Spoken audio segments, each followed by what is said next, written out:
Խոշոր չափերով փողերի լվացման մեղադրանքով տնային կալանքի տակ գտնվող Սամվել եւ Սեյրան Դարփինյաններն առաջադրված մեղադրանքը չեն ընդունում։ Նրանց փաստաբան Ռուբեն Հակոբյանն ասում է, թե մեղադրանքն ակնհայտ անհիմն ու ապօրինի է, Դարփինյանների տնային կալանքի որոշումն էլ անհամաչափ խիստ։ Խափանման միջոց կիրառելու անհրաժեշտություն առհասարակ չկար։ 6 տարվա նախաքննությունից հետո 1 օրում քննչական կոմիտեն որոշել էր մեղադրանք առաջադրել Վանաձորի նախկին քաղաքապետ Սամվել Դարփինյանին ու նրա եղբորը։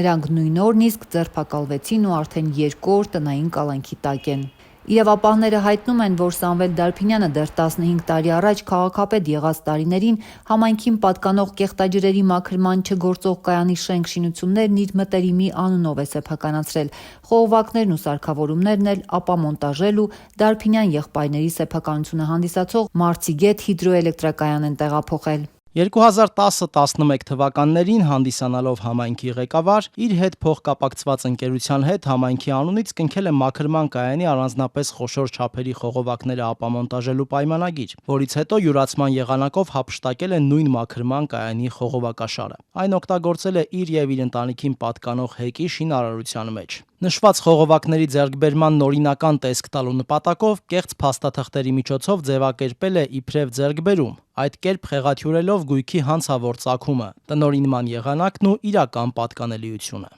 2010-11 թվականներին տեղի ունեցած ենթադրյալ հանցանքների վերաբերյալ քրեական վարույթ էր հարուցվել 2019-ին ու 6 տարի անց է միայն այս գործով մեղադրանք առաջադրվել ու կալանքի որոշում կայացրել, շեշտում է փաստաբան Ռուբեն Հակոբյանն ու պնդում, թե նախաքննության 6 տարիներին գործն ավարտին հասցնելու ողջամիտ ջանասիրություն չի դրսևորվել։ 19 թվականից գործ էր հարուցված, բայց քննին հենց հունիսին որոշեցին մեղադրանք ներկայացնել։ Դեռ տարիներ առաջ դատախազությունից պարբերաբար ասում էին, թե փորձաքննություն է ընթանում պարզելու, արդյոք ավելի քան $500,000 արժողության մաքրման կայանի խողովակներն ու սարքավորումներն օգտագործվել են Դարփինյանների սեփական հեկում, թե ոչ։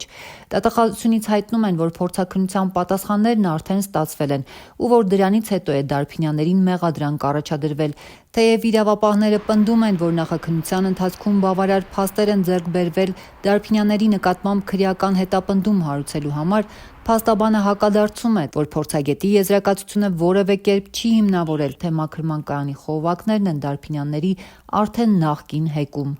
Նման ապացույց քրեական վարույթի նյութերում առկա չէ։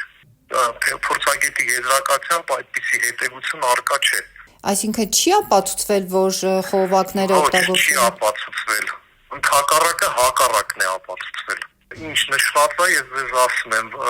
Դարփինյանները որևէ առնչություն չունեն մաքրման կայանում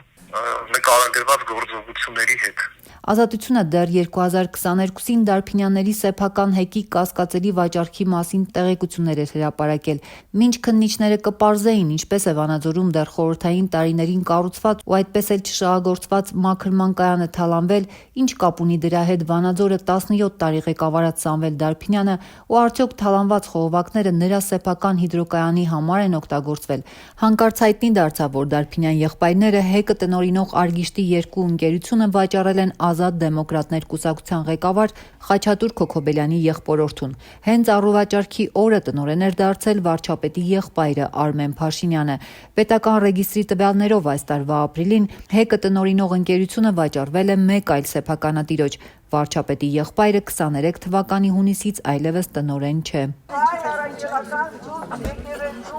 Նախկին քաղաքապետ Սամվել Դարփինյանն իր ձերբակալությունից 4 օր առաջ Երևանում դատարանի բակում էր եղել, աջակցելու Ռուսաստանաբնակ գործարար Սամվել Կարապետյանին, ով կալանավորվեց իշխանությունը զավթելու կոչերի մեղադրանքով։ Մամուլի տվյալներով նա այդ օրը մի քանի ժամ եղել է նաև Կարապետյանների առանձնատանը։